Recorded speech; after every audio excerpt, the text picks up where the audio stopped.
What's the word? It's your boy Tito Lopez, man, one of Mississippi's finest, and I'm on Proponent.com. All that, Metro Proponent, everything. Hey. I gotta win, I gotta win. Every day I sing, cause I gotta win. Lord, please have mercy, mercy on me. I remember skipping school lunch, bleaching my toothbrush, cleaning off my hat so I look dapper for my new crush. I do it like this for a reason, cause if you stop the beat, it don't feel like I'm fucking breathing. Constantly stressing about my profession, can't get no resting. Why niggas testing, always suggesting, I'm asking questions, life got me guessing. I got the blues. Alright, what's up world? It's your girl Kim Woo here with the one and only Tito Lopez. Yeah, I can unfold this? Alright, cool. I'm gonna sit here and read it. It's all good. Okay, so I'm gonna start it off with, like I started everybody off. Describe yourself in 3 words. 3 words. Underdog, underrated, and the last one gotta be 2 words, man. Hard work. You know what I'm saying? I'll make that 4 words. Put it together. Hashtag it. Hashtag hard work. That's 1 word there. You know what I'm saying? That's me for real though. Yeah. True, so there's only one way up, you know? Yeah, absolutely. You already know that. Alright, tell me about your mama. I keep hearing about. Yeah, she's the OG. You know what I'm saying? I wish she was here right now, man. She's my best friend. And it's crazy, like I just realized when I got out here and started doing interviews how much I gotta bring her up all the time. Basically, my mom was 17 when she had me. She was a kid, all she played was hip hop in the crib, and my pops.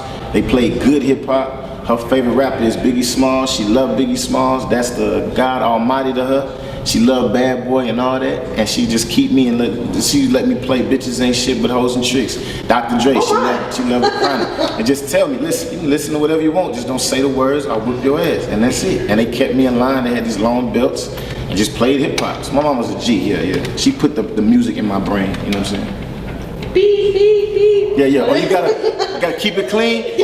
Okay, no, I'll keep it clean. Are you familiar with any Charlotte artists? Not at the moment. Who's new out? Who's popping?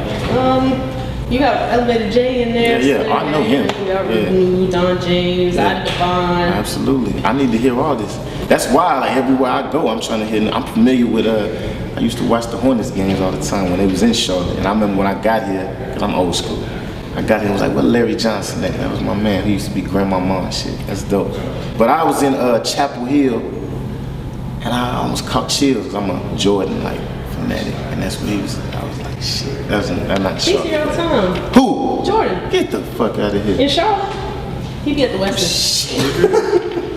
He might live here. I know he got a house here for sure. But y'all gotta put me on to the Charlotte artists though, man. Everywhere I go, I'll be like looking for mixtapes to listen to and all that. You know Stay tuned, Proponent.com. Yeah, there it is. Alright, I heard your the blues song on satellite radio, and you know I didn't even know who you were at that time. I was just like, oh, who's this? You know, I'm listening to it. I'm like, oh, this is kind of dope, you know. Yeah, appreciate it. And so I was just thinking, you know, like, oh, you know, and then I'm sitting here now with you, you know. Yeah, So no doubt. I was wondering, what does it feel like, or what was your first feeling when you heard your music go national? Because it's like one thing, I know you was excited probably when you got locally, like I'm on the radio, I'm on the radio, but now you're like really across the nation, you're really across the world, really. But yeah, oh, it was a big deal. It was a bigger deal more for my people than me. Like we had the local scene and everything like that down in Mississippi, but the first one, Mama Proud, when that video came on 106 and Park, like text everybody because it was already on MTV and everything. The hood ain't got the cable boxes and all that, the MTV3 and all this shit. They got BT, so they waiting on 106 and Park. And I told my mama and everybody's texting, it's coming on today. And I got 400 calls and text messages. I was out on the road,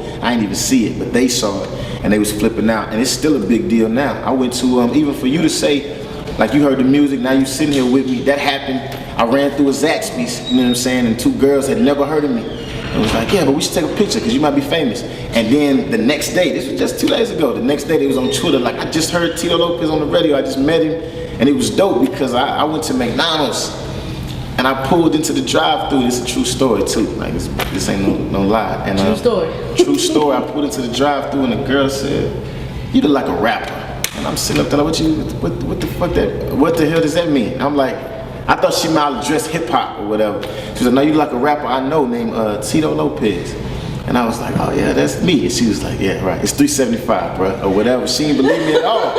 And I was like, you don't believe me that this is me? And she was like, dog, come on, you wouldn't be at McDonald's. And that's what I'm trying to break is that notion that, you know, once you famous, they don't expect to see you out like you're not a normal person. Oh, you got that $1 million from the video though, right? Yeah, that's what they think. Like as soon as you get a video, you got $1 million and you untouchable. That's why I don't fuck with that. You know what I'm saying? I'm a normal person. I went to Target and got recognized. It was crazy.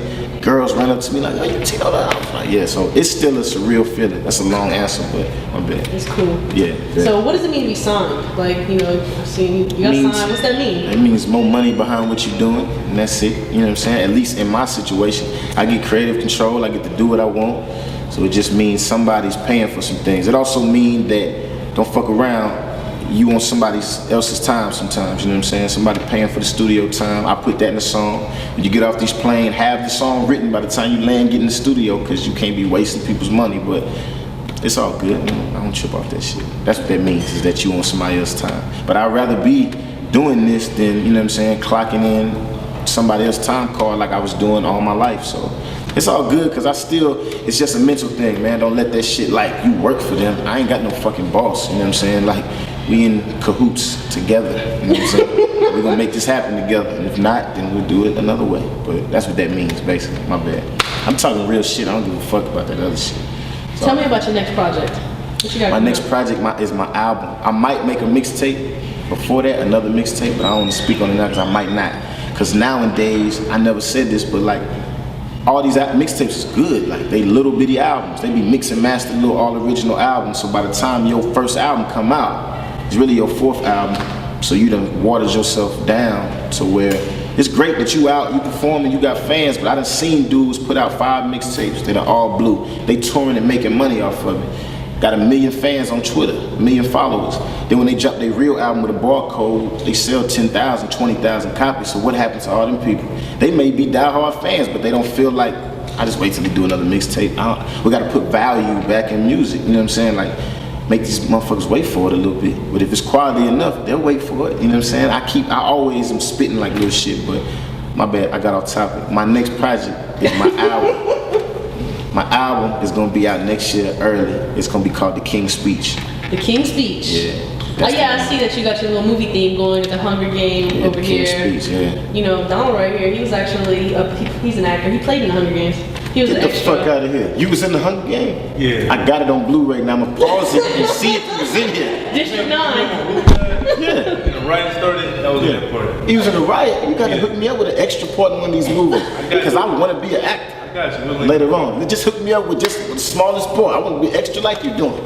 They can pay you for that. Just to be an extra. Get the fuck out of here. That's my next project, is being in Hunger Game 2, actually. Hey, my man over here gonna hook me up, goddamn. Alright, tell the world something that they need to know about Tito Lopez. They need to know that Tito Lopez is of the people and for the people. Like they call me the voice of the underdogs. My manager gave me that name. I was actually working with Dr. Dre or whatever, and it's a little video that pulled up on YouTube when people start paying attention to me, and was like, and Dre said it, voice of the underdogs, I fuck with him, it's Tito or whatever, so people think he gave me that name. It was actually my manager, and he gave me that name because it's natural, because they need to know that I was the dude who couldn't get the dates in school. Now all of a sudden everybody wanna run up and say I'm cute. I was the one who didn't get picked for the team first. Now everybody was like, yeah, remember when we used to play ball? No, I don't remember, nigga, because you didn't pick me. All that shit, it was real. Yeah, it's all good. Fuck them niggas now, they see what it is. But the basic thing is, they need to know that it's okay coming from me, because I ain't seen too many rappers ever, even in history, say that it's okay coming from me to be that one that got picked on or whatever. I was extra smart, I ain't have a whole lot of friends. Turn that shit and flip it on them. Don't turn it into no weakness. Like, I'm not finna sit up and cry about it. That's why even when I brag in my raps, it's on some look at me now type shit. So they need to know for Tito Lopez that I speak for y'all, because there's more people like that out there. And I feel like you could just riot on these niggas. Fuck them. Fuck the favorites, we the underdogs, so that's me. There it is, underdog, Mr. Proponent, here with the Hunger Games. Hunger Game, yeah. Crooked letter M. Aw, what a cute couple. Crooked letter I.